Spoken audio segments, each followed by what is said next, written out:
And we're live. Oh, I am so bald. My head is as bare as your shoulders.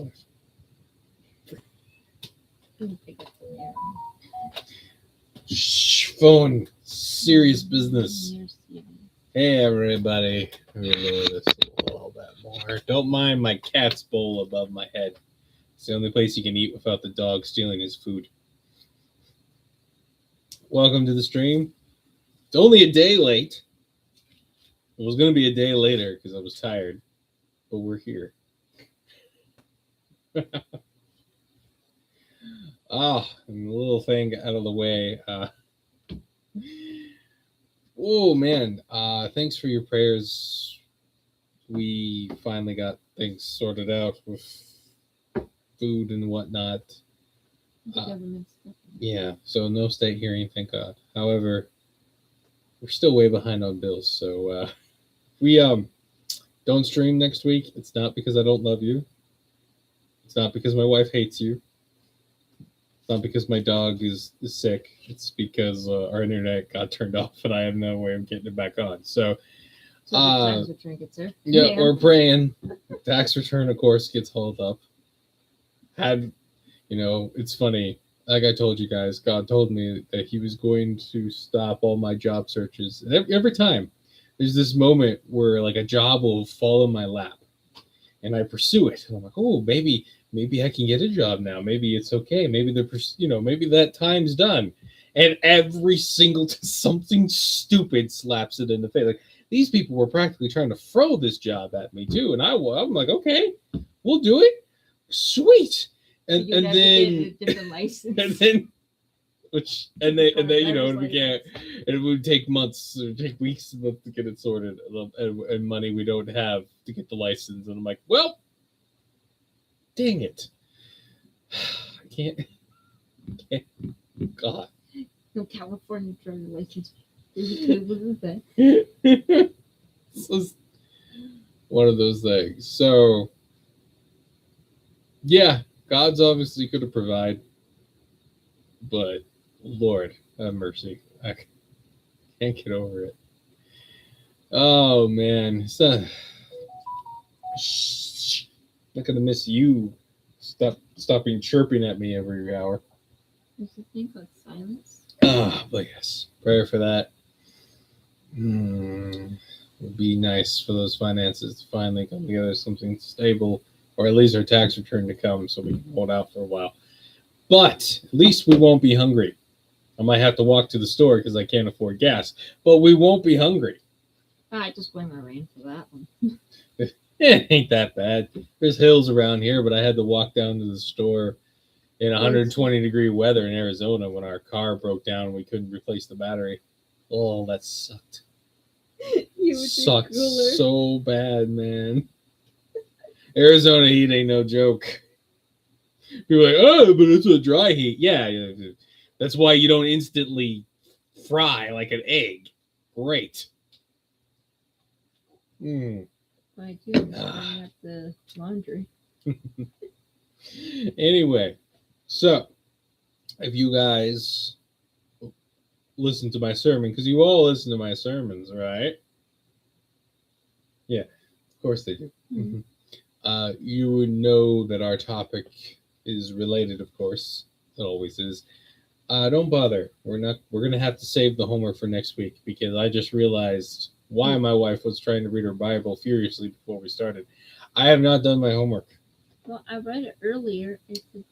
But I haven't. But you had it. So I read other parts of the Bible, which we're going to bring up, but not Luke 13, are we on? Mm-hmm.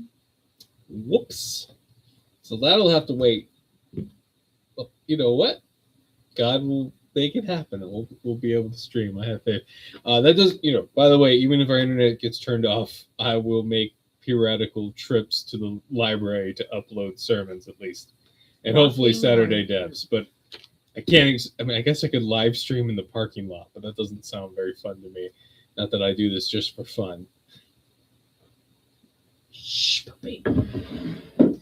But I don't I don't fancy talking for 2 hours in a car.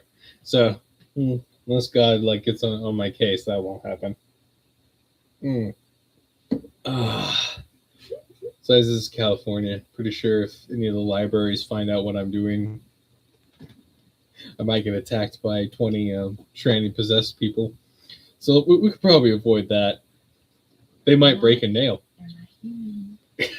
It's ma'am! Anyway, I broke her nail! That's what they yell when you break the nail. I broke her nail! I she-man! Hoo-ha-ha!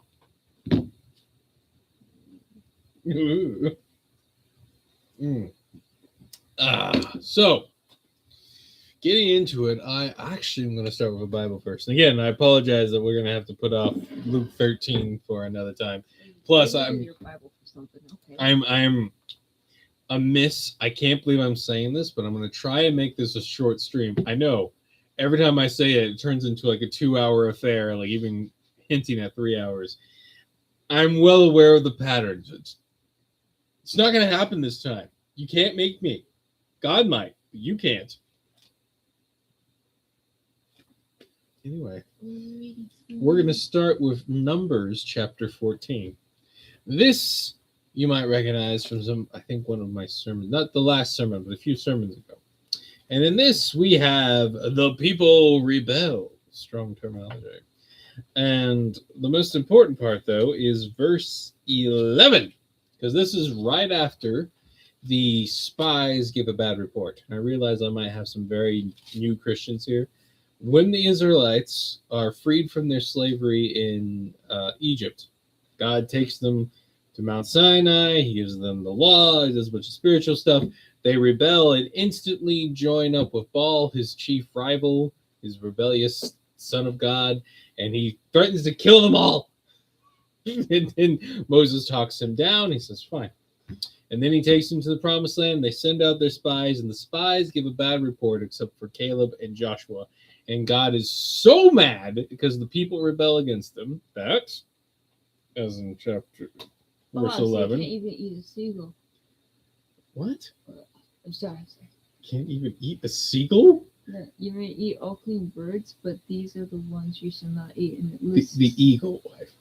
No, seagulls right here. Yeah. This is so random. So you can't have ostrich? I'm pretty sure it's the predatory birds. It's in the list of what not to. Sorry.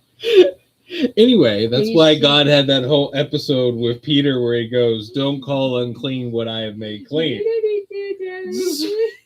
This is not where I told you to go. That is Deuteronomy. I said Numbers. Oh, shoot. It flipped on me. No wonder my wife was confused. She's like, why are we talking about seagulls?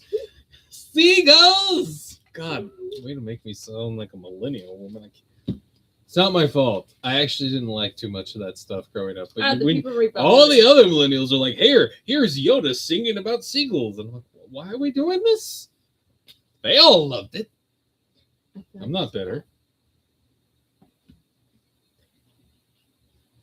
Good. Numbers chapter 14, verse 11. There's no proof.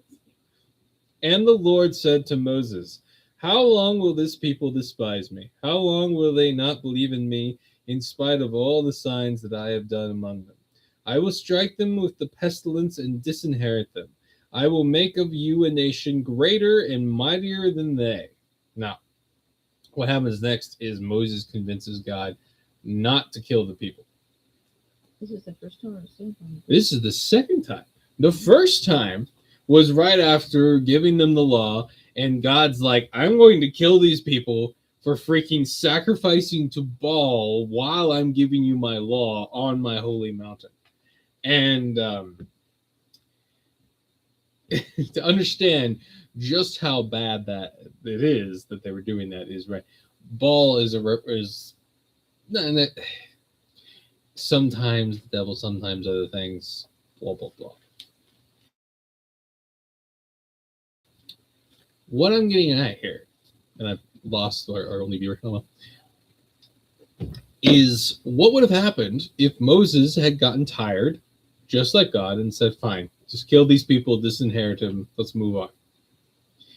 Well, that would have put God's plans back centuries, at least generations. Like, would have made, his exact terminology was he was going to make Moses an even more powerful nation than the Israelites, which means he would have had to have spent at least as much time growing Moses' generations as he did with Abraham. And at this point, he would have had to completely start over because Moses has a couple of sons, but he had them with a Midianite woman. So they wouldn't have been, they would have had some complex biological and spiritual issues with that. And he had to actually send them away so that they wouldn't get in the way of that problem, which means God would have to find him a wife. And at this point, Moses, like, a lot of people don't realize this. When Moses goes back to Egypt, he's 80 years old. So at this point, he's probably at least a year older there. He's like 81, 82 years old. And God's like, I'm going to start over just like with Abraham, which means finding you a wife and having children and turning you into another Israel. Centuries of work. But remember, God is an ancient being, right? Today, he's always there. So to him, a couple centuries, whatever. I'm patient. That's his perspective. And the thing is, we know that God's willing to do it because there's a couple of events in Genesis before this book, right, called the flood and the Tower of Babel. In both of these situations, God wipes out far more people and disinherits the entirety of humanity for not being willing to follow him. Does that end his plans for humanity? No. It just delays his plans. Now, you may be thinking, why am I bringing this up? Because, as the title says, a fallen world is a messy world. What a Calvinist tries to pretend, like, a Calvinist type person looks at this and goes, oh, well, God always planned for it, and he was just pretending. He was pretending to convince Moses that he would kill everyone. And he was pretending to be convinced by Moses not to kill everyone? Is God a liar? To the Calvinists, God is a liar. He's an actor. He's just playing a game. And who is he playing it for? Himself? You help me out here, Calvinists. Who is this for? The Holy Spirit? The other angels? This is what's so annoying about this when you're dealing with the Calvinist type is they make God a mixture of a psychopath, like a combination between Nero and the worst theater kid you've ever met, because he's making everyone play this play. He pretends that, things change and his plans get delayed when no, he always planned those things to go that way. And then kills everybody for doing the thing that he programmed them to do anyway. God's not a psychopath. God is not a theater kid. God isn't a Nero on stage making everyone pretend to like his singing and then putting anyone to death and feeding them to lions who disagrees with him. Except for the one general who fell asleep in the middle of his. That was funny. If I remember correctly, I could be mixing it up. The general that would eventually succeed Nero as emperor, I might be mixing up my story, fell asleep in the middle of Nero's. Like, Nero would get up, and he was horrible at singing. Please clap. But he was horrible at singing. It was like horrible at instruments. But he would make all of his generals and all the senators listen to him sing and stuff. And if someone didn't like it well enough, he'd put them to death, feed them to lions, boil them alive, all kinds of stuff. And like the best general fell asleep, but he was too scared to kill him. So he sent him to the far reaches of the empire, which ironically saved him from things like Rome being burned down and all the politics. And if I remember correctly, he came back and took Rome and became emperor. It's hilarious. I could be mixing up my generals. See, there's this general, the one I'm thinking of is the one who actually destroyed the temple in Israel. Pretty cool guy, not gonna lie. I know that sounds weird, but yeah, he started as a donkey farmer, but he became such a good general when he joined the military that he rose for the ranks, and he gets sent off to deal with the Jewish rebellion as a punishment. Does the job so well that when Rome falls apart and it turns into a bunch of civil war at the end of Nero's death, he comes back with his soldiers from Syria and all the rest and just wipes the floor, becomes emperor, and like sits down. And I remember, like, I don't know if it was like his deathbed or something. He's like, no one's had a more interesting career path than me. From like he had good nature. It was like from ass farmer to emperor. Who would have guessed? You gotta like that dude. Mm-hmm. And yes, I 100% think God blessed that Roman general, pagan though he was. But I shouldn't talk too much about the fall of the temple. Side note, we've brought it up in other streams. But, oh God, this is how we end up in 2-hour streams. Don't worry about that. The way that the Romans finally broke the siege was actually a final test of the Israelites. See, what happened was they realized that the Jews wouldn't attack them on the Sabbath. So, like, it was in the law that they could defend themselves, but they couldn't go on the offensive. So the Romans waited for the Sabbath, and then they didn't attack. They just built up a ramp, an earthen ramp, up to the wall so that they could get their siege towers and stuff up to it, but they didn't attack. So the Jews weren't allowed to attack them. So how is this a final test for the Israelites? Because that broke the siege. The next day, they just wrecked them. Or they might have even wrecked them the same day. I seem to remember them getting in during the Sabbath. But I remember they used the Sabbath as a shield. Because what was the thing that Jesus was always getting on their case about? I am the Lord of the Sabbath. The Sabbath was made for man. Man was not made for Sabbath. If they were following the letter of the law, right, they could not do anything about it. But if they were following the spirit of the law, the spirit behind the Sabbath, it was meant to give men rest, not make them sit there and let their own death happen, right? God would forgive you for saving yourself by breaking the Sabbath. You're still keeping it holy. And Jesus literally uses an example where David eats the holy bread and stuff that's only allowed for the priests. He does this when he's on the run from Saul for the first time. And he actually gave the food to the other people around him too. And God didn't punish him for it or even say there was anything wrong. So God sets up their final test that if they would follow the spirit of the law, they would be saved because they'd be able to attack the Romans as they built up their earthen ramparts. And maybe the siege would break off. Because remember, if the siege took too long, that Roman general would have to go back to Rome to solve the situation after Nero's death. Again, I might be mixing up which emperor died, but he was going to have to go back to deal with Rome and save Rome and become an emperor. And if they could make the siege last long enough, they might survive. Excuse you, dog.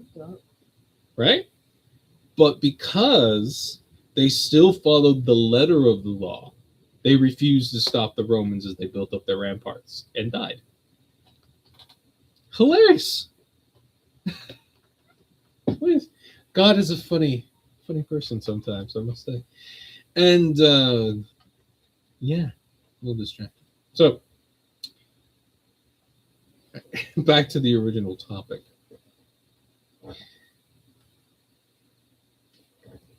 We live in a time where churchians and Christians and boomers and Gen Xers alike, I'm afraid that there's lots of good Gen Xers. I know a lot of you. But unfortunately, as a generation, you guys are terrified. You're terrified of nuclear war. You're terrified of disease. You're terrified of zombies. I'm adding that, but right, all these movies and stuff, like zombie apocalypse, apocalypse this, apocalypse now, apocalypse. The world's going to end. You can't take it. You'll be burning in a ditch. The Road, the classic one. Ooh, 1984. Ooh, what's the other one with all the orgies in it? Was Man in the title? I would know. Brave New World, that's the one. All the dystopias, right? Yes. Oh, the one where they burn the books. Fahrenheit something. They burn the books. It's where the firefighters no longer stop fires; they burn books. Good for them. Did you just say fire hydrant? Yeah. A fire hydrant. Wife's like channeling her Hillary Clinton there for one hot sauce. Like you wipe the hard drive to clean it with a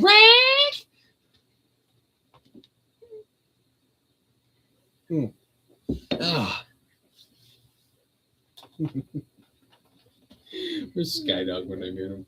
I need to just make him a co-host already, so I can get mad at him when he doesn't show up. You're late. But see, a whole generation of Gen Xers and millennials and boomers, all of them kind of wrapped up in this fear over political instability and apocalypse and the ending of paradigms.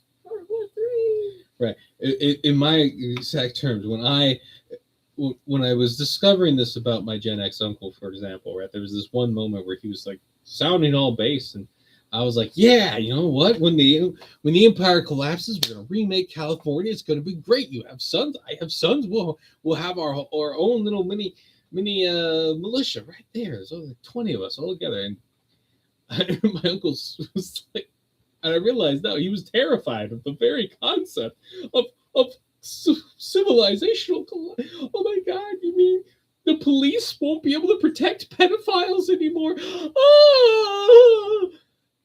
What will we do? You mean the military won't be able to turn their guns on us to stop us from killing pedophiles anymore? Oh no! This exact words were, well, what happens if you're the one in the ditch covered in petrol on fire? And I'm just like taking it back, like, why would, what? Well, sure, it's a possibility, but I'm not scared. It's this terror in the back of their minds, and it comes from a mixture of movies and all kinds of theological nonsense that has basically turned entire generations. I don't want to use that word. It's wusses, but harsher, often referring to females. And it's crazy to me that you have all these people who will talk big talk about guns, and yeah, we got our guns and all the rest, but we'll never use them, ever. Now, don't get me wrong, this is not a call to violence, and even then, right, because of the absolute abject terror that these people have, these generations have, I have to say that. Because, like, my own dad would turn me in if he thought, any thoughts of violence, any thoughts of saying maybe Christians, aren't supposed to be pacifists. What's funny about this, right, is I've brought this up before.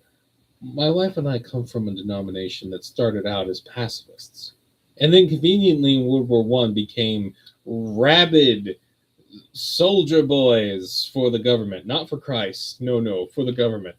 For just war, but not just war. Like this, no way can you equate World War I to just war theory from Thomas Aquinas. You just can't do it. It's not there.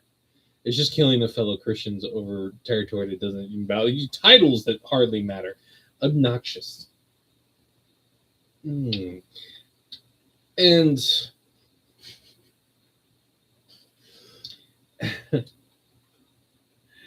there goes the train of thought and so I've had a front row seat to the kind of people who don't let their missionaries ever own a gun.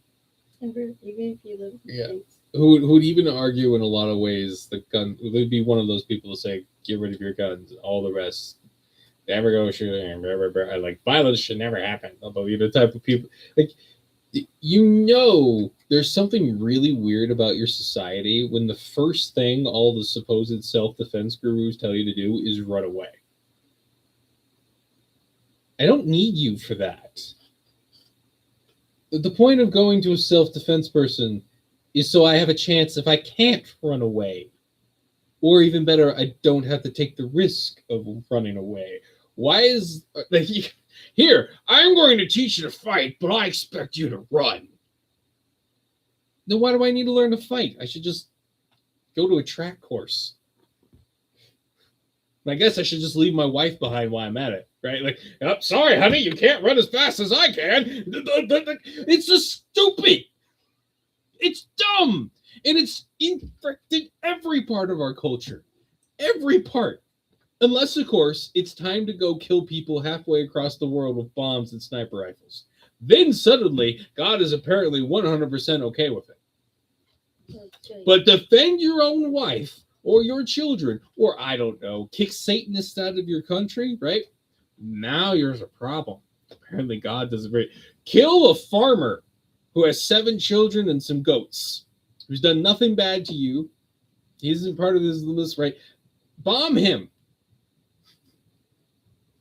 But heaven forbid you take out the Epstein people. Heaven forbid. Heaven forbid you do anything like that. But, you could carpet bomb the entire Middle East.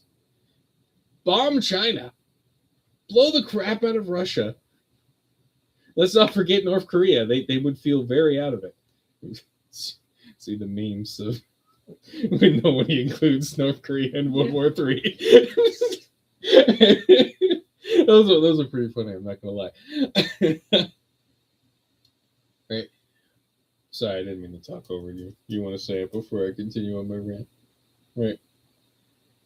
But the second you want to do something like defend your own nation, defend your family, maybe even be, rather than just defensive, offensive for the sake of your family and your people and your, the kingdom of heaven, then everything has to stop. Then you are the scum of the earth. Why? Because of fear.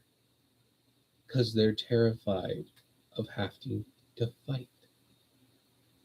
Absolutely. We've brought this up in previous streams. The fearful are terrified. And so they've created this churchianity theological mess that's just designed to make their cowardice into a virtue.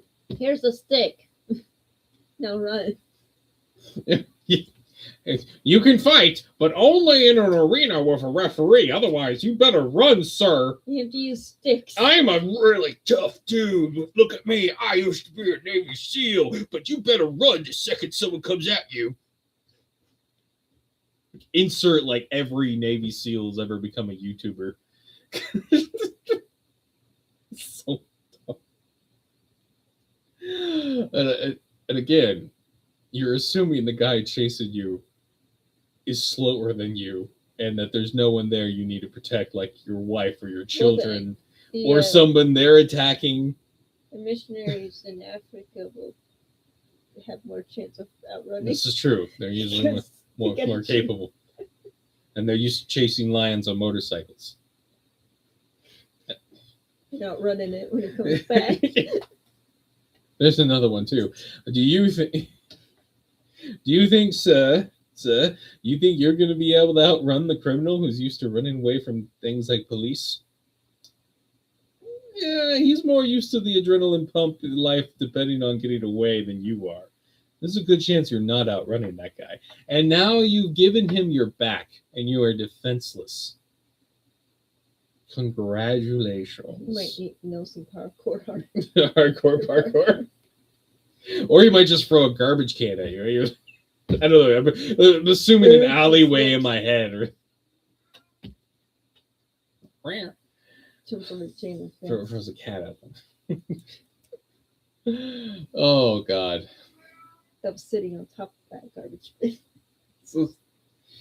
And the fact that we had an entire generation of people studying a martial art like jiu-jitsu, it has which is really impractical in real life. They say, "Oh yeah, spare me, dude. Yeah, I'll spare you. Give me a knife." So, but that's not fair. Life isn't fair, mother trucker. Most people who mug you are going to have a weapon. You got an answer for that? No? Then your martial art is pointless. I don't care if you can beat me in a ring. Can you beat me when I'm holding a knife? The answer is no. You have no defense. There's no move for dealing with weapons in jiu-jitsu. I'm not saying it's useless. It's gay, but it's not useless. And yes, it looks very gay. So shut up. Come on. You're wrestling around with a sweaty dude in the most awkward positions ever. I swear that's why the UFC even got pushed. You think those fags over in Hollywood like, masculine men fighting, rolling around? Yeah, they like watching that. They're fags. You moron. It's also funny because when you look at UFC history, like when it was first starting, it was really crazy. We're talking, they did a fight between a sumo wrestler. What do you think? What? Oh. I'm looking at your finger on the screen like, what, is there something there? Between like a massive sumo wrestler and a karate black belt guy. And it was one of the craziest fights I've ever seen. And by the way, no jutsu was used because Mr. 500-pound sumo wrestler could roll over on a guy choking him out. And let me tell you, the guy trying to choke out would tap out first.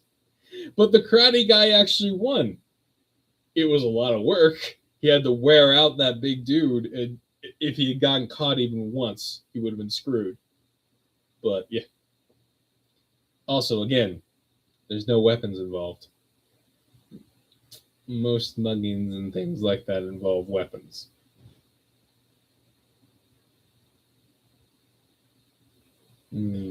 Cat. So, sorry. Again, I'm not degrading training. In fact, I kind of wish I had done some of that when I was growing up. What I'm degrading is the spiritual mindset that's been imposed on it. Most of it is very Eastern religion minded, except taking out all the masculine fighting. Like Shaolin monks come from a long line of actually murdering people. Funny enough. Isn't it funny how they take all the Eastern mysticism and then the Christian pacifism, and then they put it all into one martial art mentality? Huh. It's almost like they want all of those people who are willing to train and fight, not willing to actually do anything with their training. Unless, of course, they're in the military and are following orders and they feel like they can control them. And I know you're saying, this is supposed to be religious. Yes, it's religious. I'm sorry. It is. This is a metaphysical, theological paradigm. If I can start throwing some big words at you, which is a fancy way of saying they created a culture where they controlled where aggression would be used and ensured that the aggression would never be used against them. Like, do you know why the Epstein files were released the way they were? First of all, those were not all the files. That was like barely a third of the files, by the way. And you have, the common consensus is, oh, they're just trying to demoralize us. And I'm like, yeah, there's a little bit of that. No, the point is, it's like a release valve. They released just enough, just before a war and a big event to try to distract, so that people don't act. Just enough that they can say, oh, it's all out there and it's done. But not the really, truly scary stuff. Like, these people love to flaunt their evil in front of your face. You think they don't want you to see them eating children? They put the paintings in their houses. They have horrible parades with like Lilith statues and the horrible machinations in Paris. Yeah, you should look that up. Saying the most blasphemous things in the broad public daylight. Yeah, yet they don't plaster it everywhere, do they? That fashion show in Europe. Yet they still hide it. Why? Because the powers that be are terrified of you. They've made you scared of them because they're scared of you. Okay? And this is what they're so terrified of. Is Christian men just saying no and being willing to put their aggression where their mouths are. See, there used to be this time where if you did too many taxes, not only did all your tea get thrown into the river, you got shot. There was a time in my Dutch past and ancestry where if you were a bad prime minister, you were ripped apart and thrown from windows. Disfenestration. There was a time, dare I say there was a time, when people understood that when your laws are turned against you, when your government is turned against you, no amount of voting or using a system that's turned against you is ever going to save you. And you say, well, aren't you, why you say you're still not calling for violence? I'm not calling for violence because it's a little too late now. There's too many Gen Xers, there's too many boomers, there's too many millennials who are terrified, and they will always shoot you in the back. You in the back. Why do they do this? Because they don't want to fight, and they don't want the fact that they don't want to fight to come to the light. Right? They want you to think that they have this philosophical paradigm, this morality. I can't hurt another one of God's creation. Whoa! Right? They want you to think that that's it. That's all. And it's not true. They're just cowards. But they don't want to just say they're cowards. They don't want to even see themselves as cowards. They want to believe their own lies. So what do? They create a scenario where they are the moral, theological superiors because they refuse to defend God's children, because they refuse to save God's children who are captured. Like, in what world do you think God's cool with us letting millions of babies get aborted and Epstein-type situations happening all over the United States? In what world do you think God values the lives of those perpetrators more than their victims? I see nothing in the Bible to suggest it. Jesus said that if you even one of my little ones you lead astray, it would be better if you were thrown into the sea with a millstone wrapped around your neck. You think that God values the lives of the perpetrators more than their victims? Or do you think he's marking each one, each time, and he's waiting?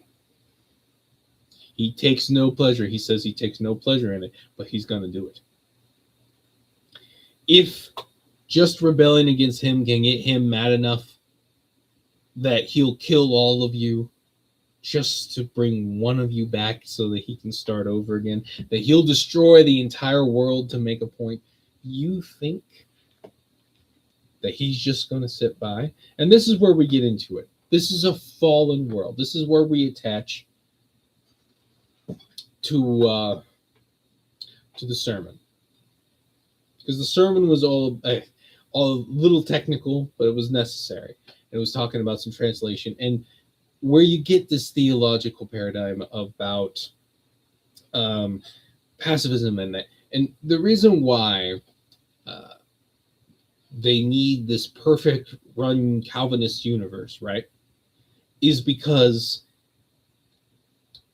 God needs to control every little bit. Otherwise, they might have to take responsibility for their actions, not just their personal sins, like not doing something about Epstein, because that was all just part of God's plan. All that suffering and death those kids had to go through, that was just part of the plan. So there's nothing you could have done about it, except there was. And God remembers that you didn't do anything. It's like instantaneous pain. Yeah, He sees. He remembers. All you have to do is read the prophets. It's amazing to me how people will just ignore the book of remembrance. Just ignore entire swaths of the Bible. All the prophets are constantly talking about how Israel is being destroyed because of the lack of justice in their ranks. The book of Malachi brings it up. Bad guy. I mean, like all those so many of them too will talk about how the judges are all corrupt. Well, if the leaders are all corrupt and the judges are all corrupt, how can the people still be blamed? Oh, that's right. Because God expects justice to be done even when your leaders are too corrupt to do it themselves. Not really complicated. And again, We're in remnant situation now. I heard it said in such a beautiful way. God is preparing us to raise the nation up again out of its dead corpse. Just like Jesus Christ was risen from the dead, our nations will rise again. But they'll rise in different forms, better forms. And that's good. God's going to make something out of the bones of the United States empire that will rock the foundations of this earth in a way you can even begin to imagine. His plans are wild. Absolutely wild. It's not the apocalypse. God's not done yet. You guys realize COVID, that was supposed to be it. That was supposed to be an apocalypse event. That was them setting up the stuff. I'm not. You don't have to even remotely think that's crazy. Like, it was clear what they were doing with that, and it failed. Not enough people took the shot. Too many people rejected it. Entire nations rejected it, which, if you read Revelations, shows we're not in the end times, because the entire world, every nation, every single one gives in to the devil in the end times. As there's even one nation that says no, like Russia did, then we're not in the end times. Once every single nation not only rejects God, but knowingly does it, right? Until that happens, you're not in the end times. I know it feels like it. Trust me, the Christians in the Roman era when Rome fell thought it was the end times. People thought it was the end times of World War II, World War I, every single time. Well, Aaron, there's all these monsters popping up. Dude, read the historical context. These monsters have always been there, and they've been always popping up. I know that might be coming out of left field for people, but if you've been paying attention to that, cryptid sightings are through the roof. There's wild stuff going on, and I'm letting you know, there's always time periods where these things get more intense. Always. There's entire armies have been stopped by monster sightings. I don't know how else to tell you. Like a dragon popped out and ate a man and a horse right in front of I forget where it was. It was somewhere in the Balkans. It might have even been like a Mongol horde or something. Something similar. Like they went up to a lake, a sea dragon comes out, eats a dude and his horse, and the rest of the soldiers go, you know what? That was a bad omen. We're out, and they left. And you know why I 100% believe that story? Is because they left. You know how expensive it is to bring these medieval type armies out? The idea that they just left without getting any plunder meant they were like equivalent of millions of dollars on the whole, and they just went home.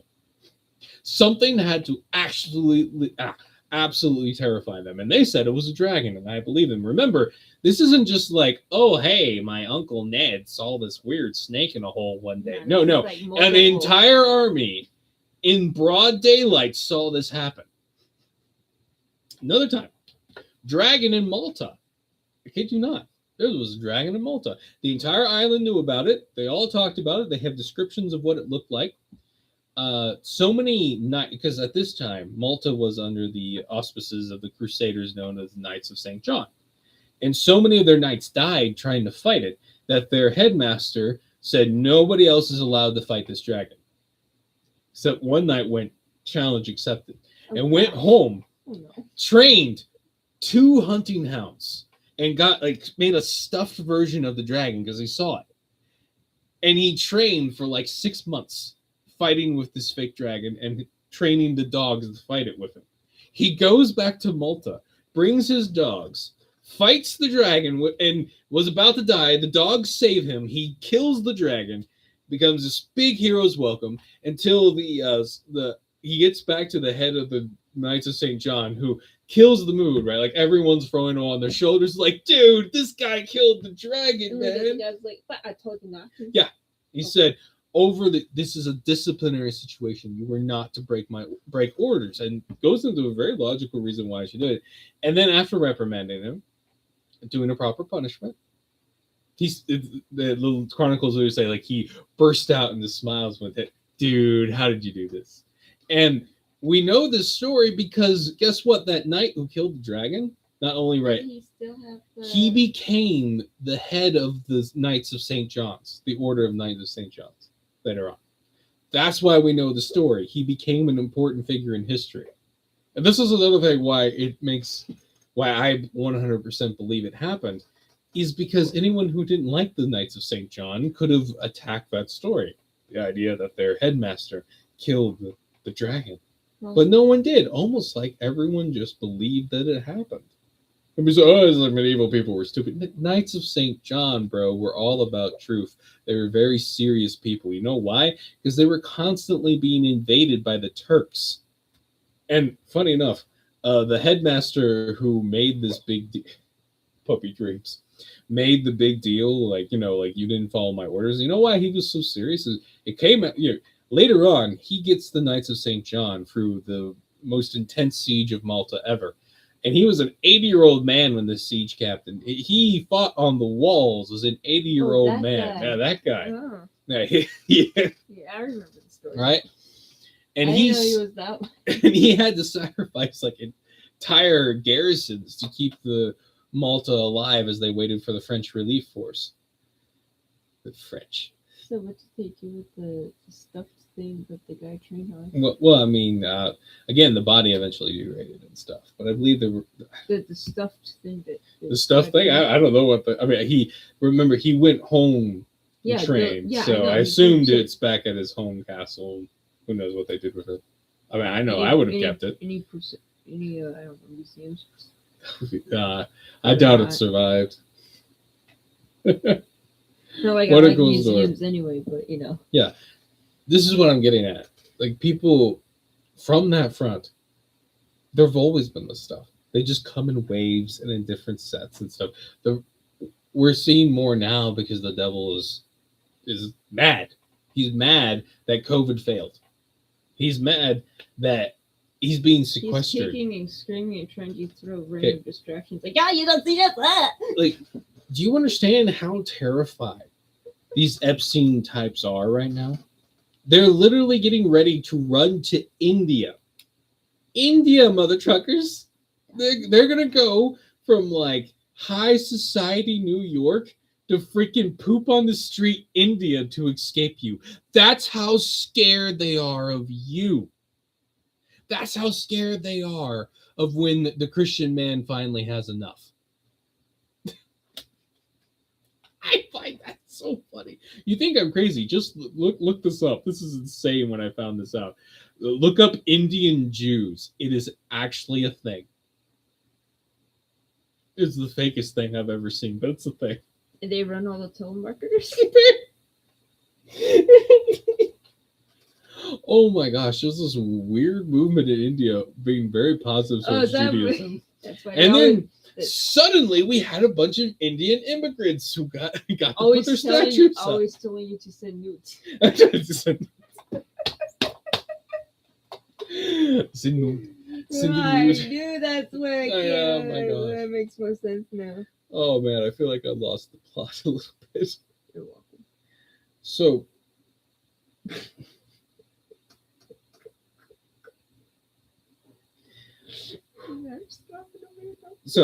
to create this situation, right, if we can go back, how do you create a philosophy that makes your cowardice established as a virtue?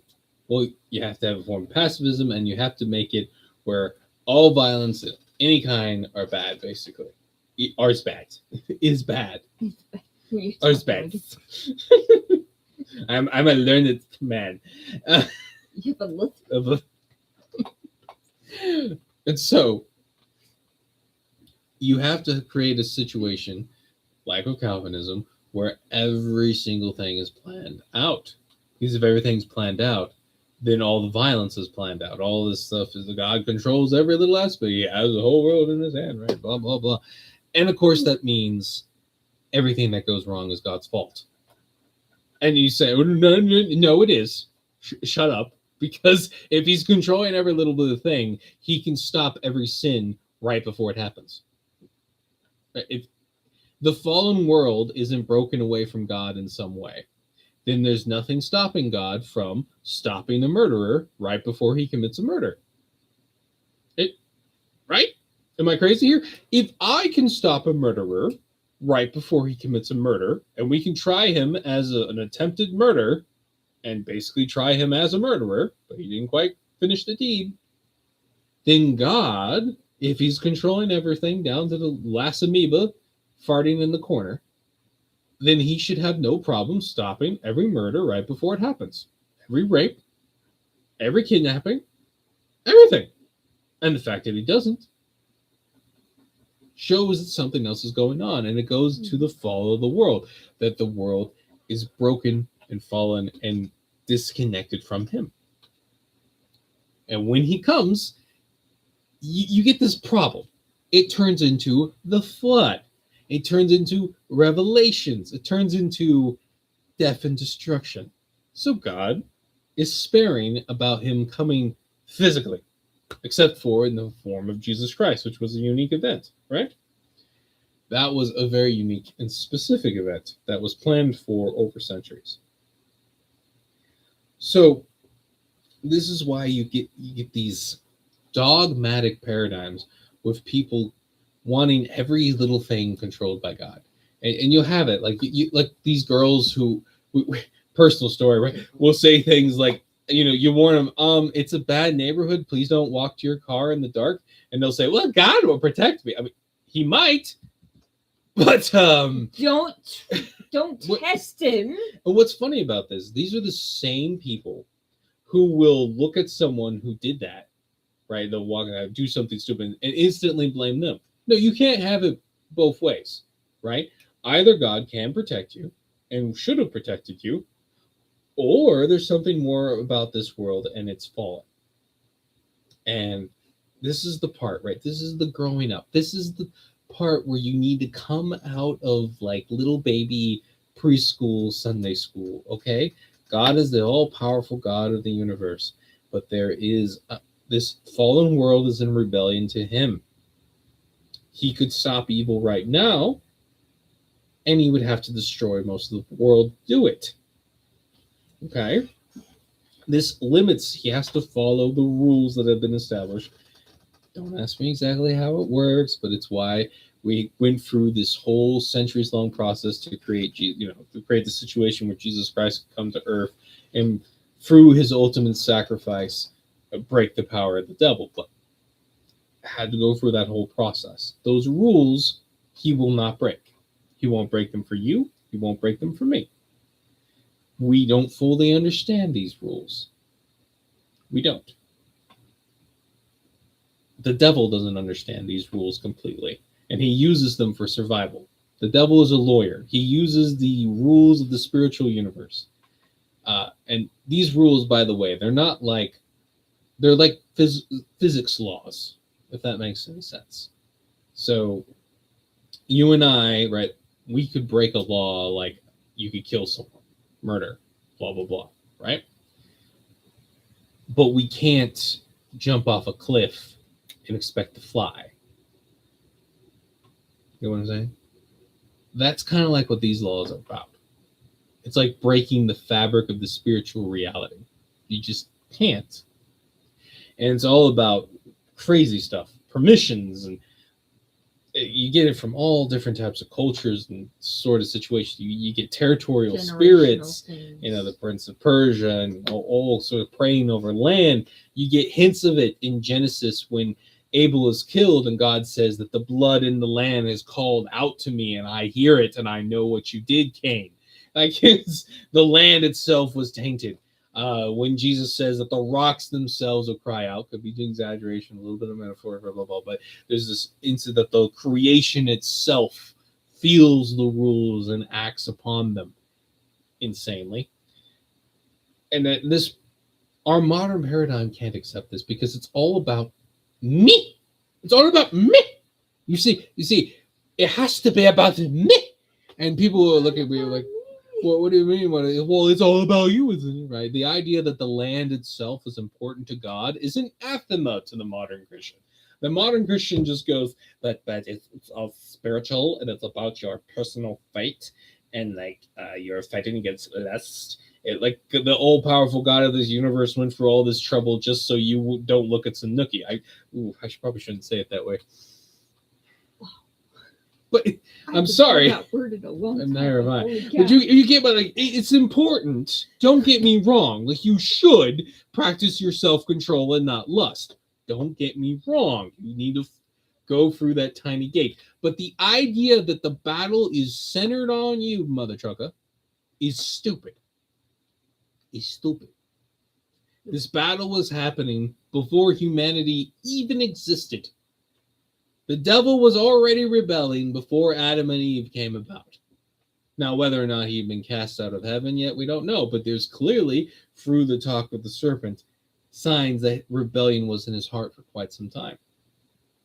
You don't plan out what he did and the way he did it without that being the case. You don't have the angels coming down in force to copulate with mankind without serious war and rebellion in heaven. We have rumors of the war in heaven where no man was involved. Did you notice that? No man was involved with that war in heaven.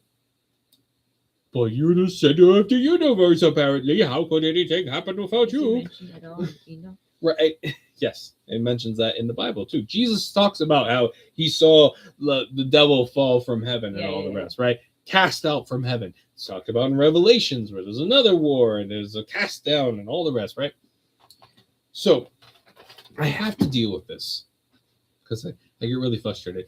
Hollywood and a little bit of the modern Catholicism and the Protestantism, all the rest, through things like the pushing of the 7 deadly sins and all the rest. Now, it's not that you shouldn't fight the 7 deadly sins, but they're a distraction from the real fight that's bigger than you. It's bigger than you, right? It's not about you. You see? It's Jesus' story. It's God's story. It's his creation. You may be included, but you're not the main character. Exactly. And you are important. You are a son of God. The power that God has put in, the potential power that he's put in all of us is no joke. However, you are still not the main point. And that's why it's so amazing that God went through so much trouble to save us. You understand? Like, if his plans are not destroyed by wiping out humanity in the flood,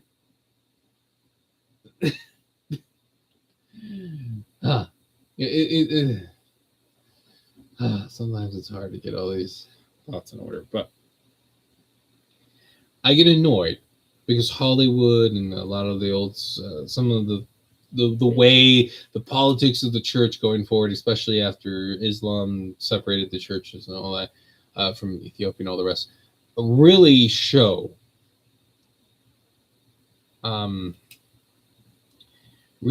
this me person. Like, it's all about the inner war within me. It's all about me. It's all about me fighting my lust. It's all about me fighting my ghost being. Well, it's a war of souls. Continue. When you think about the TV show The Chosen, yeah. Remember I was trying to talk to some lady that stayed in line for like 5 hours, and I was talking to. She was so obsessed about The Chosen. What does this mean? What does this mean? This is us. This is us, right? Didn't bother going to the original source. She couldn't accept. And that's how they get you, right? It's really tempting to look at this as just a fight over souls. But no, we were put here for a reason. I get annoyed too. This the way people talk is like, oh, God created us because he was lonely, or not lonely, but he can't get lonely. What do I mean, right? What do they say? He wanted to share his love, but he wasn't lonely because he was a perfect union with the Trinity, blah, blah, blah. And I just, it doesn't land. Okay? Genesis makes it very clear. Let's read it right now. If you don't want to believe me, maybe you believe the word of God. Genesis says what our purpose on earth was, what God made us for. It's not even that ambiguous. And it comes out to what the first commandment was. And you may say something like, no worship before me. No, he actually gives Adam and Eve a commandment. So God created man in his own image, and God blessed them, and God said to them, be fruitful and multiply, the first commandment, and fill the earth and subdue it. Now, and have dominion over it, over the fish in the sea and over the birds and heavens and blah, blah, blah. Moves. God said, behold, I've given you every plant yielding right. We were to take dominion over the earth. We were to subdue the earth. What is that? We were God's colonists. God creates the Garden of Eden, right? That's where his perfect glory is. It's perfection there. Notice that's not the entire world, because when Adam and Eve get kicked out of the Garden of Eden, they're not kicked off the earth. They're not sent to the moon, right? They're still on the earth, but they're no longer in the Garden of Eden. God's glory was in a centered part. It was his foothold. He creates the world. It is good, but it is not perfect. It is not in the kingdom of heaven yet, right? He then puts the Garden of Eden on it so that eventually the entirety of the world can become perfect and in his glory. So, Adam and Eve are told to be fruitful, multiply, and take dominion over the earth. They are, as God's colonists and his imagers, we were to spread the kingdom of heaven all over the earth.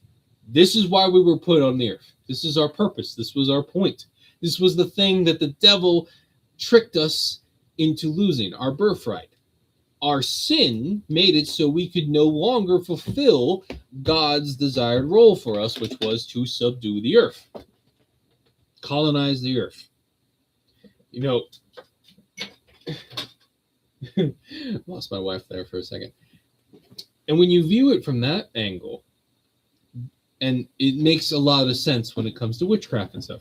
Why are witches and warlocks, why are they so obsessed with nature? Why is paganism so obsessed with nature? Why are so many of the gods and all their power tied to nature, and particularly nature that man has not touched? Why is there this mentality in Hollywood that's pushed in scientific circles that, like, man is a pestilence, a disease, a virus on the face of the earth, that Mother Nature is being destroyed by us, right? It's because they hate the fact that we were sent here to bring the entirety of the world into the kingdom of heaven, and that there is some sort of cosmic, what's the term? Primordial evil byproduct in the world. That little part that's not good in creation that God wanted to subdue and bring into his kingdom of heaven, right? If you want like a practical version of this, you're hiking, right? Like you're hiking. It's beautiful sunset. Yeah. You see the mountains. There's there's a beach out there. You see these woods. There's a slight breeze. It's not too hot. It's not too cold. You hear the birds singing. There's butterflies. And then you hear the snort of a grizzly 5 feet behind you. Good feelings gone, right? Grizzly about to eat your innards while you're still alive is that part of the world that we were sent to subdue. You dig? You understand? Diggy hole. Right. We were sent to make that part of creation join the kingdom of heaven. We were to spread the Garden of Eden till it covered the entirety of the earth. The devil and Azazel and the angels that rebelled did not like the idea of God spreading the kingdom of heaven all over creation and attempted to take creation. That was the purpose of the bloodlines. That was the purpose of coming down. Yes, they also lusted, but it was also because which, by the way, that's obviously not the only reason. Right? It's really funny when people have problems with that. They just don't read their Bibles very well. Angels can create physical bodies for themselves. This isn't like Jesus Christ, right? Jesus Christ is different because, the angel doesn't have to, this depends on the angel too. I'm sure different power levels, right? Different rules too. Yeah, different, principalities, blah, blah, blah. These particular ones are like the angels that come to Abraham's house and are physical. You can touch them. They can touch you. They can eat, and they do eat. They can also teleport. They can change their form. This happens all the time in a bunch of different stories. Jacob wrestles with one. He didn't wrestle with a disembodied spirit. He wrestled with a physical thing he could touch. Right? When Moses and Elijah come down in the Mount Transfiguration, they're physically there, conversing with Jesus. At the end, at Revelations, new heaven, new earth, new bodies, new physical bodies, right? The demons constantly strive to take control of bodies to use as meat puppets, right? They're constantly trying to possess things so they can interact with the world that they can no longer fully interact with. Demons are not fallen angels. Oh no, I can feel it happening. We're getting into hours. Woo! It's okay. I'm sorry. It's okay. I read the part where the 4 rivers. Yep. Hit and touch and where it That blew your mind. Eden. Yeah, I'm looking at. They haven't confirmed because of the one of the rivers changes the why did it change geographically? I'm sorry. It's okay. I'm sorry. I like the theories that say that it was actually the Americas where Garden of Eden was. I like those theories. I'm not going to say one way or another, right? There's a difference between theory and conjecture and what you see. Significant geographical changes since ancient times. The flood? The flood could have done a lot of things. Who knows? It could have done many. I'm sorry. I just wife distracts me. You're cute, but I like you. So I'm trying to remember why I went down this road. It was important. God dang. Anyway, continuing on the line of thought. So our purpose, right, was to subdue whatever part of creation wasn't perfect. To bring in the wild stallion of creation, if you will, and civilize it, bringing it into the kingdom of heaven. That's our purpose. That's why we were attacked. We were attacked not because we were sons of God. It's part of it. We were attacked because we were the sons of God sent to bring creation into the kingdom of heaven. We were sent over the land. You'll notice in our modern times that these Satanists, these Jewy types, these other types, all these Epstein types, they're obsessed over the land. And they're obsessed over convincing you that the land isn't important. But even God, when he comes back, makes a new heaven and a new earth. Excuse me. New physical everything. Why? Because the land's important.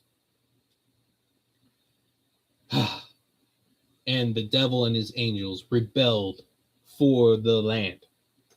They attacked us because we were God's tool to take the land and bring it into the kingdom of heaven.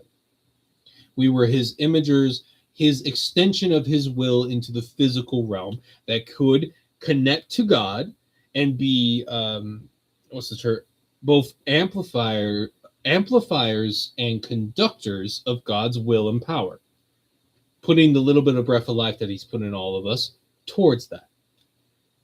Oh, hey, Rabbit, what's up? Spiritual, physical terraformers? That's certainly a new idea to me. I know.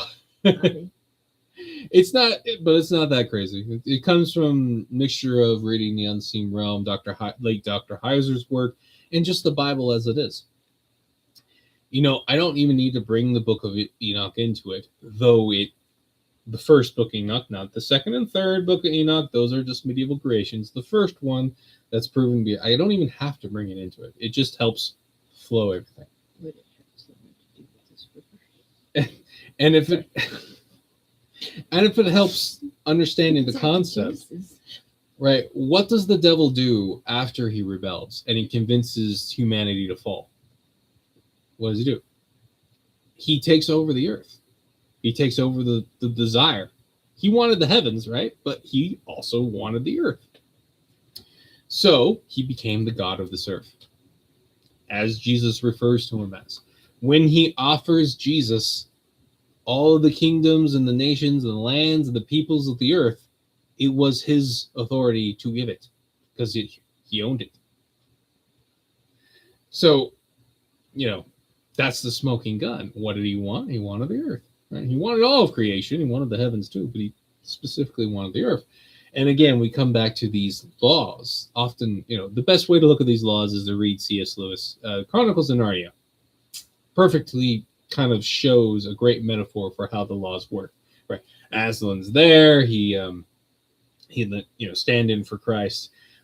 Edmund's there. The witch comes in and says because Edmund betrayed them by the old magic, she has the right to kill him, which would destroy the prophecy and everything else.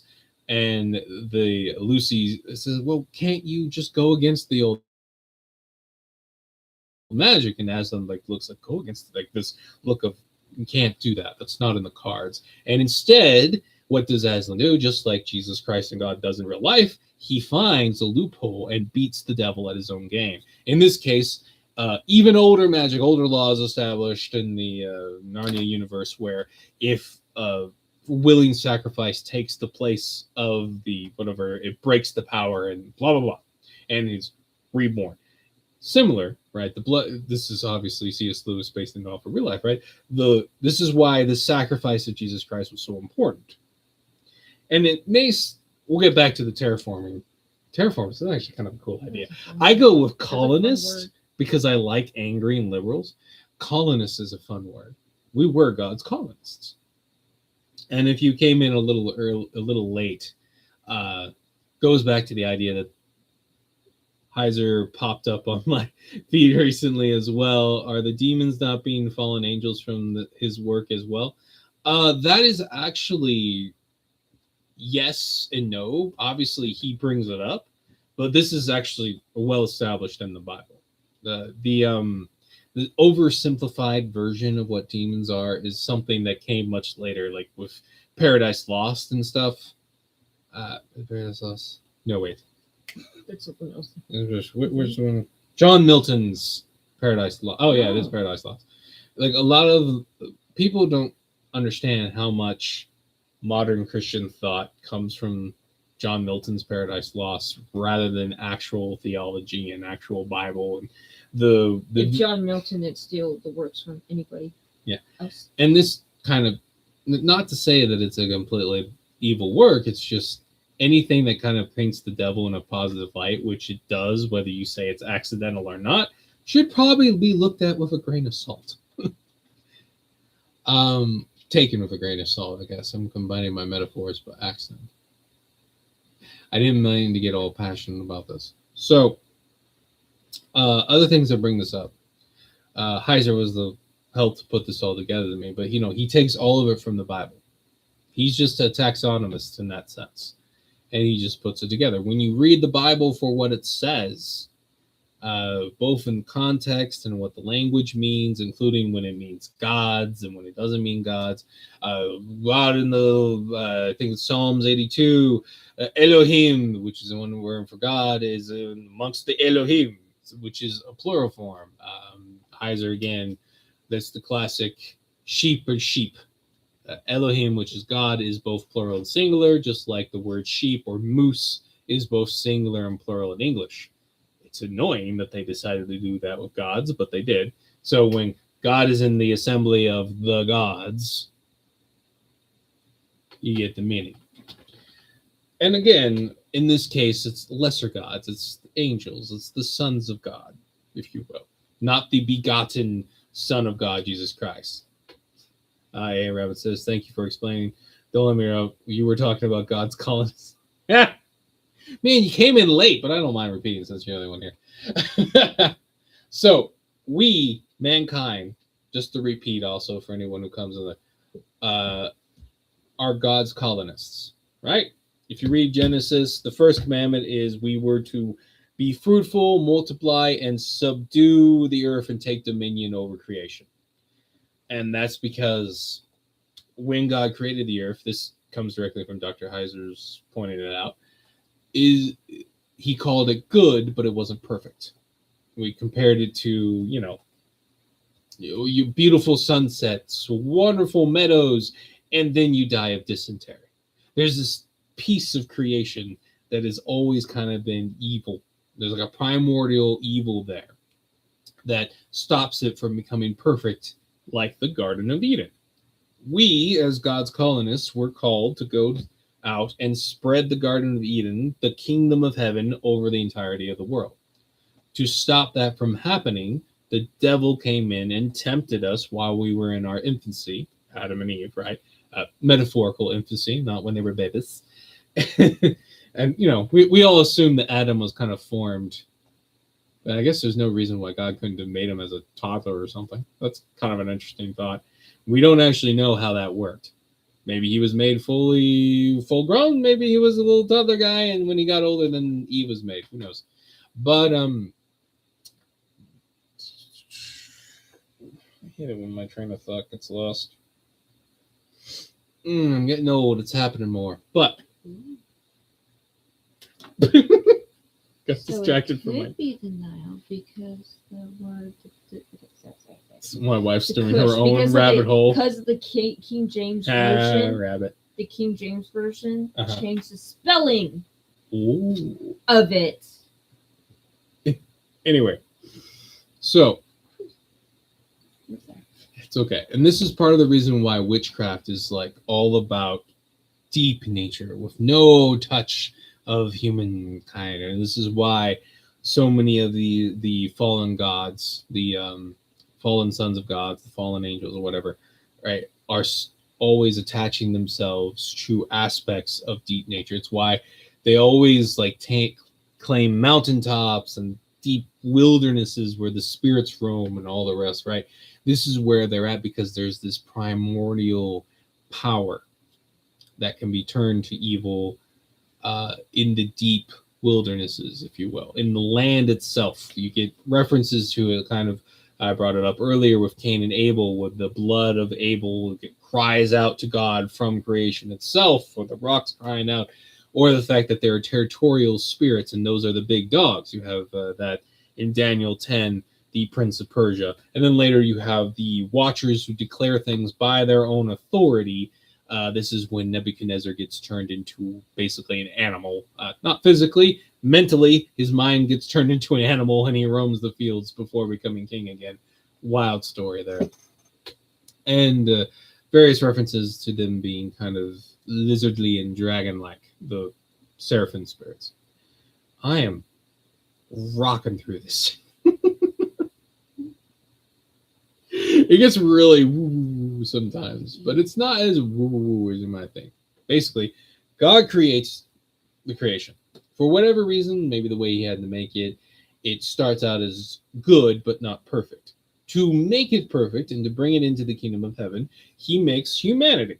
And he makes a garden for them to grow up in and eventually expand out of, to make the entirety of the creation into the part of the kingdom of heaven. Colonists. To stop that from happening, the devil tricks the colonists in their young infancy stage to rebel against God, taking the knowledge of good and evil early, essentially, if you will, when we weren't ready, and pushing us down a dark path, if you will. That's why you have the Lightbringer imagery, the Promethean imagery, and all the rest you get with the devil and whatnot, where they try to say, oh, he's our bringer of light, that God is a tyrant, blah, blah, blah, blah, blah. But, if telling people that they can't sacrifice children for power is being a tyrant, I'm all right with a tyrant personally. I'll take a tyrant. It's tyrannical. How dare you tell me I can't murder this child? An anime in my youth actually handled that pretty well too, of all things. Yeah. Anyway, so Sorry. it's all right. So I've gotten so far into the weeds. I gotta bring it back to when we first went down this path. So this is why then the Watchers come down and mix with mankind, because when God slaps the devil around, right, he says the Messiah will come from mankind. So to pollute the bloodline so the Messiah could never come, they mix with mankind and create the giants and all kinds of half-breeds and crazy crap. And God deals with it And this is why it says, this is why a lot of the cryptid researchers and whatnot, because they're seeing more cryptid than all the rest, think the end times are upon us. Because it's the days of Noah again, when crazy stuff like 20-foot giants are going to be walking around and whatnot. And I tell them, no, it's not the apocalypse yet. Calm down. My argument is there's these sightings all throughout history. There's times when they kind of rise up more, but because of the failure of COVID and the fact that nations said no to the devil shows that we're not in the end times, because the end times are when everybody falls. Nobody says no to the devil anymore, and the entirety of the world turns against God. Just like in the days of the Tower of Babel. So, God has to wipe out the giants, because if they pollute the entire bloodline, you can't properly have the seed of Eve and Adam pure enough to become the Messiah and blah, blah, blah. Because if you think about it, if Jesus was the descendant of one of these fallen watcher entities, then he wouldn't be solely a son of God, would he? Right? He'd have some daddy issues. Yeah, so it was really important that the bloodline get cleansed enough. Now, I didn't mean to get all crazy. I've actually tried to, with my sermons and whatnot, kind of not bring too much of the stuff, because I think it's too much for a lot of younger people and new people. But it is really establishing and important that we get rid of this mentality that the physical world isn't part of spiritual warfare. It absolutely is. And the enemy is very obsessed with the physical world, and they're very obsessed with keeping God from it. And we can see signs of this all throughout the New Testament too. For example, the parable of the tenants. It's a mix, like most parables, it's a lot of different metaphors going on at once. But one of the metaphors is the angels who were sent to minister over mankind and creation, right? Try to take the creation as the tenants and try to steal it from God, right? So that their children can and themselves can own creation. And yeah, as the end of the parable shows, it will not end well for them. This is also how you can have the angels trapped under the earth, because you have multiple rebellions going on. You have the devil's rebellion, which seems to have inspired as I use that name if you don't want to use the book of Enoch. But the angels who mix with mankind are a separate rebellion. They're probably related. They definitely work together later, but right, it's a different group who rebel. This is why when the devil's cast out of the heaven, he's still roaming around, while these groups of angels, because of their specific sin of mixing their bloodlines with mankind, were trapped under the earth for eventual demise and destruction. Which also, funny enough, the classic thing when Jesus died and goes down to Sheol for 3 days, what he's doing is assaulting death and assaulting the cages down there, and basically telling those angels they're screwed. Those rebels, those divine rebels back in the day, that God's won, he won, and he'll be back. See ya. And out of the hole. It's so cool. It's awesome. I love that. I love it. It shows that even in allowing himself to be killed, he was still enacting a war against the devil and his minions. So, I've gone all over the place. But these foundational issues, the fundamental way that you look at the world, through this perspective, you see that this is a cosmic struggle that's been going on for a long time, that God will win, and he's declared that he will win. But it's a war, and like all wars, it's a messy situation. A fallen world is a messy situation which will have casualties. And as I brought up in the very beginning, God's will happen, but it can be delayed. We see this over and over again in the Bible. First obvious one comes to mind is when the devil tricks Adam and Eve and they fall from grace. This is the first delay. But what was the delay? To stop the kingdom of heaven from spreading over the entirety of creation. They attacked the colonists, right? This is also, by the way, why things become more cryptic later on. Why God doesn't just tell us when revelations happen. Why God doesn't tell us exactly how the Messiah happens. Why it's all these cryptic prophecies. Is because he has an enemy. And if he tells the enemy exactly how everything's going to happen, the enemy's not going to fall into any of the traps. If the devil knew what was going to happen when he killed Jesus Christ, he would have never done it. See how that works? They had to trick the devil to play the game because of those rules we talked about, these cosmic rules that God won't break. And so he hides, gives us enough information that when the event is done, we can know about it. We can understand it. We can say, oh, wow, yeah, Messiah, got it. But before the events happen, we can't figure it out. Because otherwise, the devil could figure it out, right? He's pretty smart. He's not dumb. He's been around a long time. A very long time. Longer than us. So God has to obscure it so that the devil falls for all the traps. Revelations in particular is this crazy animal. Because God lays out the devil's game plan, as we see. And COVID really showed us that we see that the devil's trying to bring it about. And this is the thing, this is a beautiful thing. Right? As we see in the Bible, like with the delay in the garden, the delay with the flood, and then the delay with the Tower of Babel afterwards, and then the delay that we read about in the first part, which was in Numbers chapter 14, when the Israelites rebel against God because they don't want to fight the Canaanites and all that. And God was willing to kill off all the Israelites and start again with Moses. Right? This is the second time he threatens to do this, by the way. We see that God is perfectly willing to delay his plans. But if God's plans can be delayed, the devil's plans can be delayed as well. The devil doesn't know the hour. Jesus doesn't even know the hour. He tells us he doesn't know the hour that the judgment will come and all the rest. So the devil is shooting in the dark, trying to start the apocalypse because he thinks he can win. Or if he thinks he can get it on his own terms, he'll win. I talk about this in other things. There's different modes of thought. There's the Eastern mystics who are much more about trying to keep this current state of affairs forever, recognizing that they can't beat God, so instead they try to create a situation where the apocalypse never happens. Taoism, if you will. Balance between good and evil. What does that mean? Or balance between energy and dark and light. What does that mean? Well, that means a situation where there's enough evil where they're in control, but there's still too much good for the situation for the apocalypse to happen.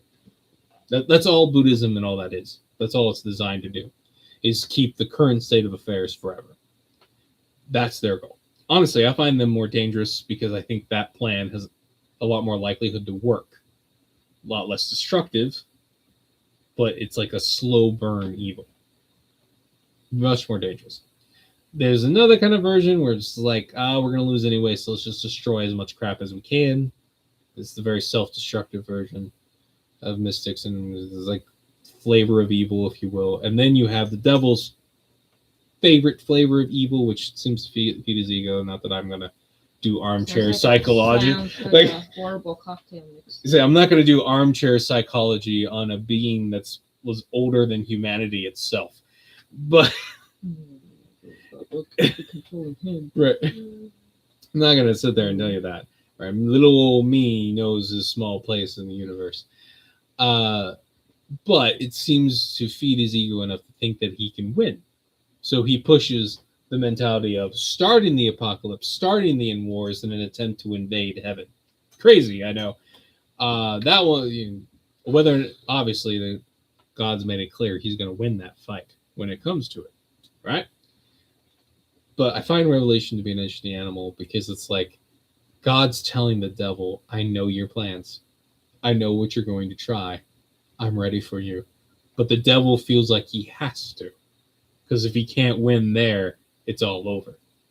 And unlike the Eastern mystics, he either feels like he can't keep the situation going on forever or is unwilling to do it that way. I suspect the unwilling part.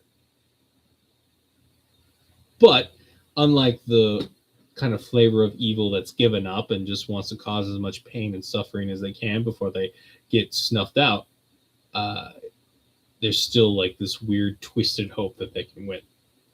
And God has kind of actually let that happen. He wants that hope there. He doesn't want them to try to create this situation forever. He wants them to try to do their last gamble. Bring it. The trap's ready, basically. And I compare it. It's a show that is horribly subversive, morally bankrupt on every level, and it's hilarious, and that's what makes it dangerous.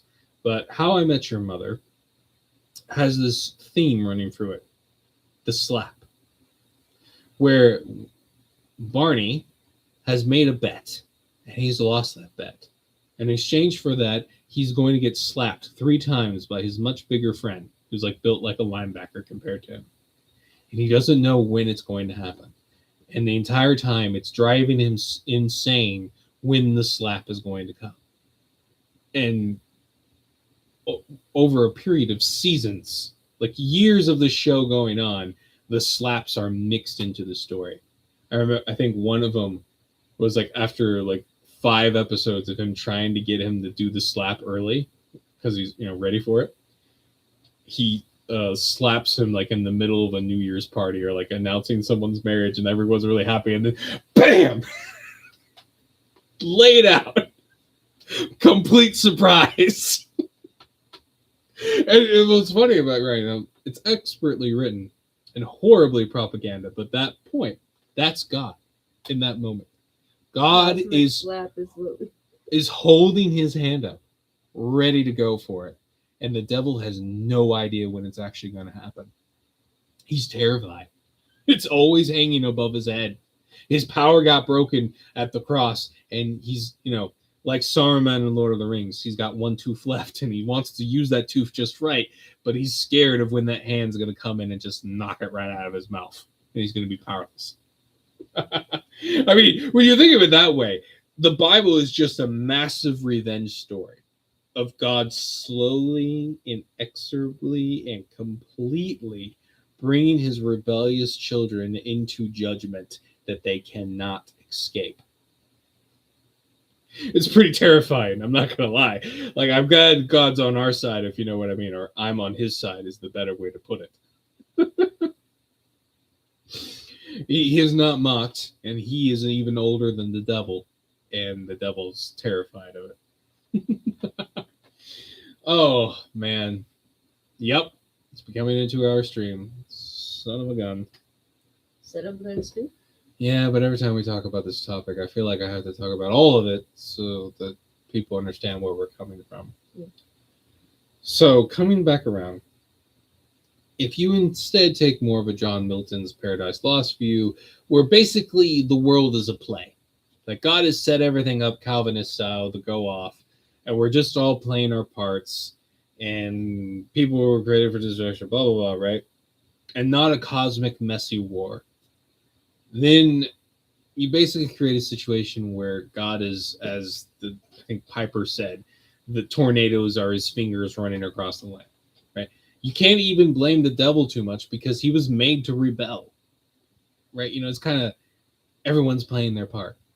The best way to show that, and it's disgusting, I hate it, is a movie that I actually don't think is very good, but it tickles these weird gamma minds sometimes.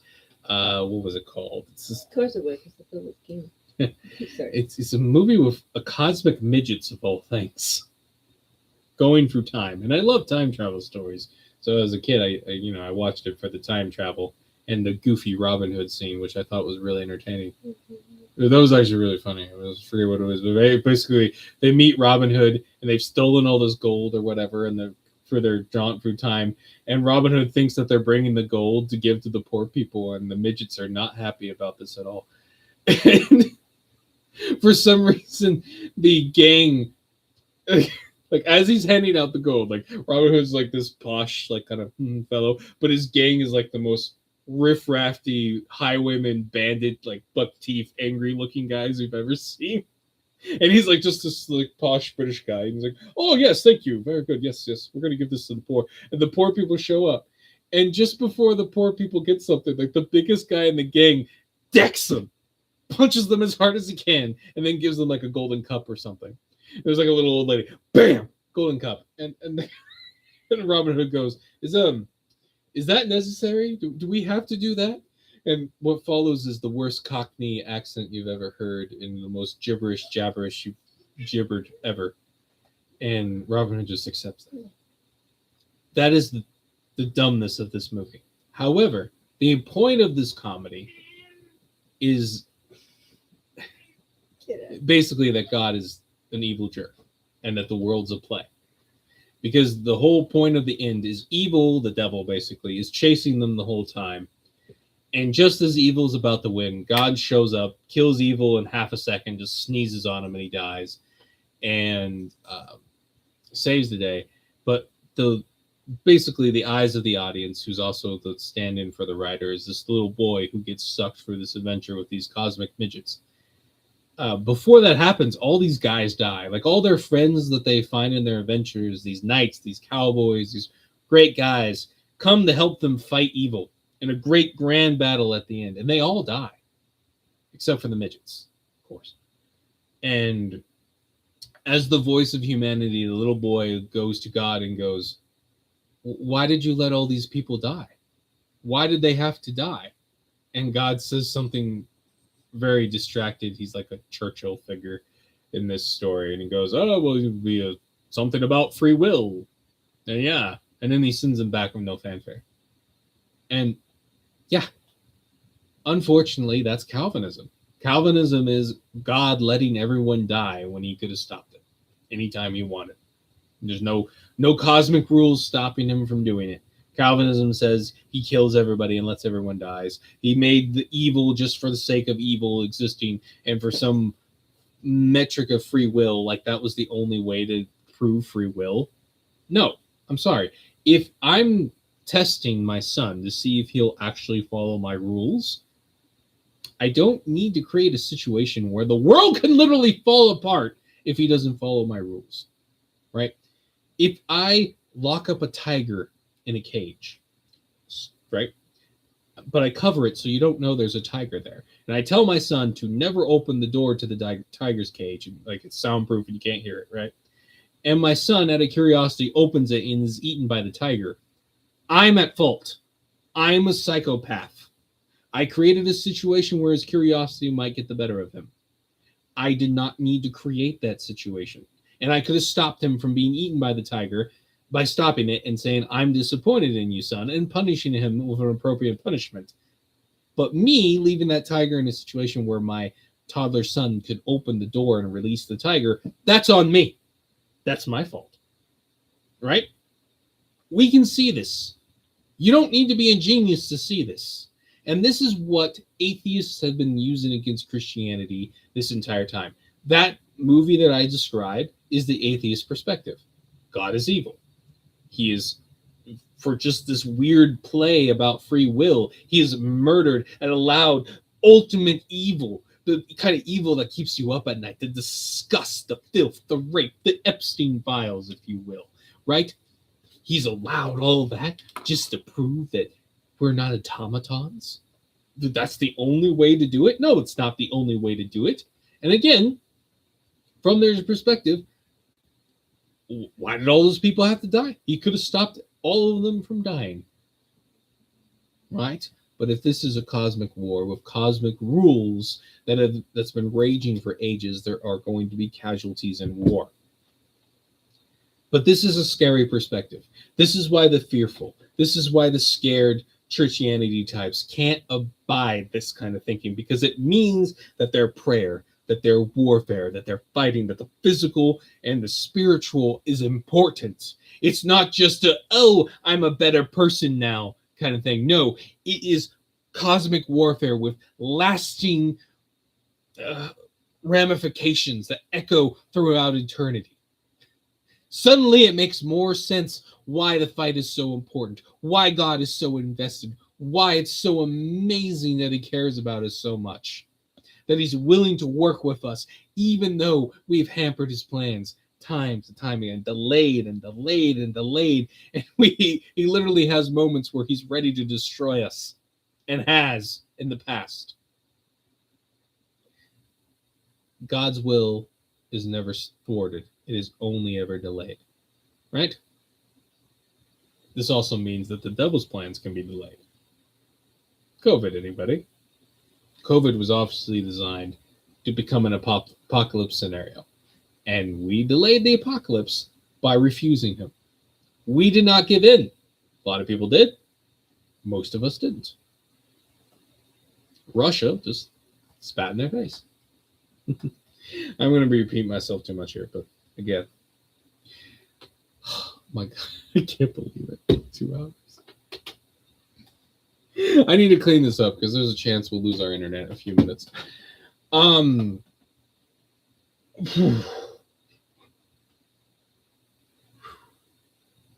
Messy world, fallen world, casualties. God does not cause the evil in the world. Humans rebel, the devil rebels, his children rebel, they cause lots of evil. They use those cosmic laws as a way to hamper God's plans. Permissions, allowances, who has what authority over what territory, blah, blah, blah. And God does have ultimate authority, but it's often a bludgeon effect, like the flood, if that makes sense. Otherwise, he limits himself through us to enact his will and amplify his will on earth. When he comes, right, it's a Revelation apocalypse type scenario. Armies clashing, death, destruction, world consumed by fire type situation. So to save as many as possible and to push the war forward and to push what he can, right? We can no longer fulfill that first decree that we colonize the world. We can't do it, right? Our fall has made it so we can't spread the kingdom of heaven perfectly like that. But after Revelations, that'll happen again. Our job, we should enact our job to the best of our abilities while allowing God to work through us. There will be a time where we fail so miserably that all of mankind's nations turn against God. There will be remnants that fight back, the elect that fight back, but they will not have a nation or an enclave to fight back from. All of the land will be under the territorial spirits that are in rebellion to God. All of them will be like the Prince of Persia, if that makes sense. There will not be a Michael territorial spirit there. He will be coming from heaven with the army of saints and everything at the end times. When the whole world is rebelled against God, that's when the apocalypse happens. Much like last time when the entirety of the world was turned against God, the flood. When, again, the entirety of the world turned again in the Tower of Babel, right? God comes down, cosmic slap again. Bam! Bam! Slap! Whack! So, I'm tired. Oh my gosh. Rosie, Oh. manners. But again, your prayers matter. The fight matters. Hey, Rabbit says, well, good night then. God will end the world when it is more merciful than letting it continue. I'll have to review what I missed. It sounds interesting. Well, I'm glad you liked it. I'm sorry I got so long. It happened again. Every time I say I'm going to do a short 40-minute stream, it becomes a 2-hour slog fest. Slogfest for me. I hear it's pretty interesting stuff for other people. But I will see you guys in the next one. I'm starting to repeat myself. The fearful churchianityites can't accept this world because then they would have to fight.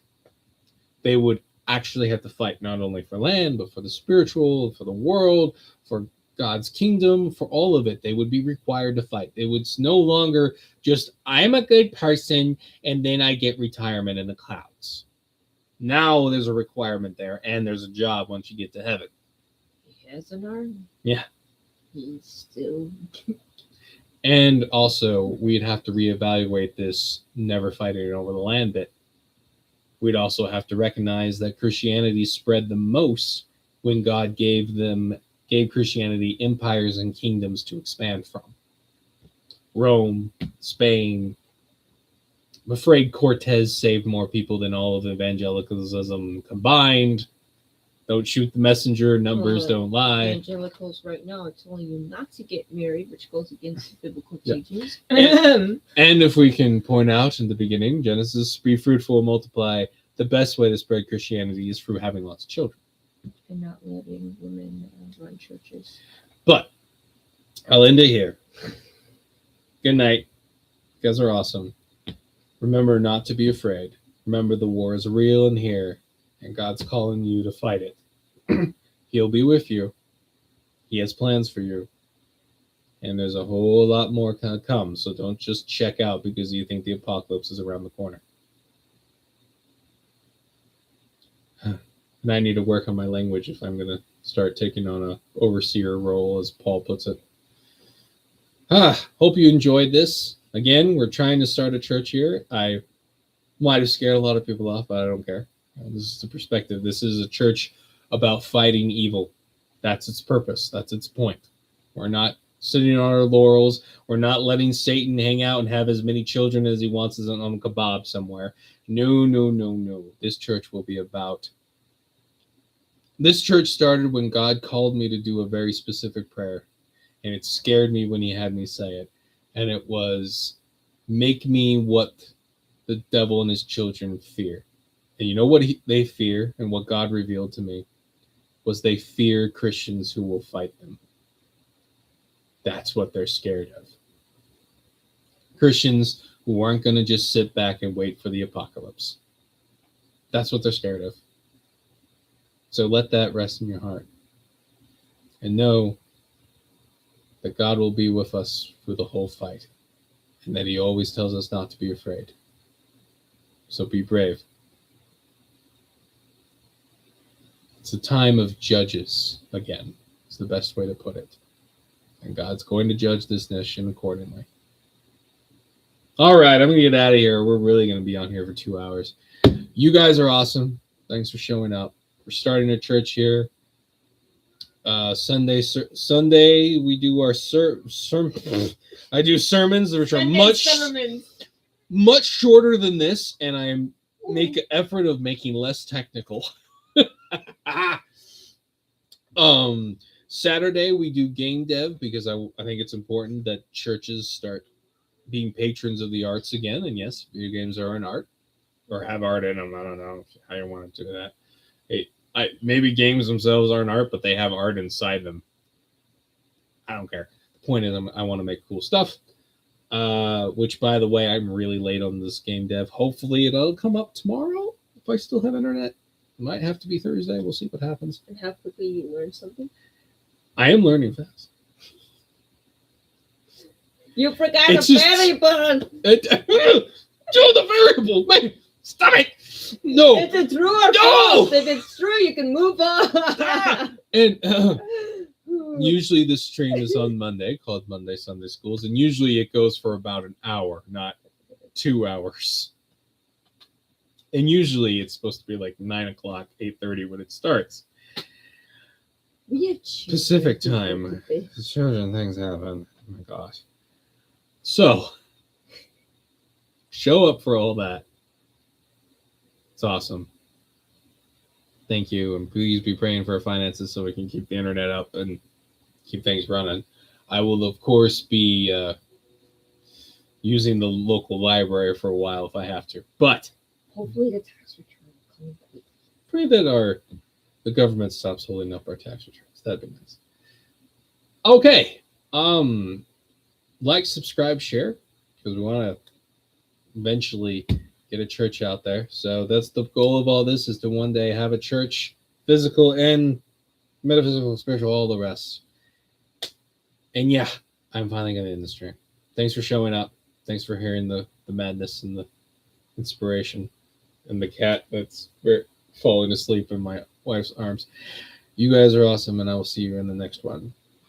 Later, rabbits. And where is my end stream button? Lord have mercy. I found it. Bye. Good night.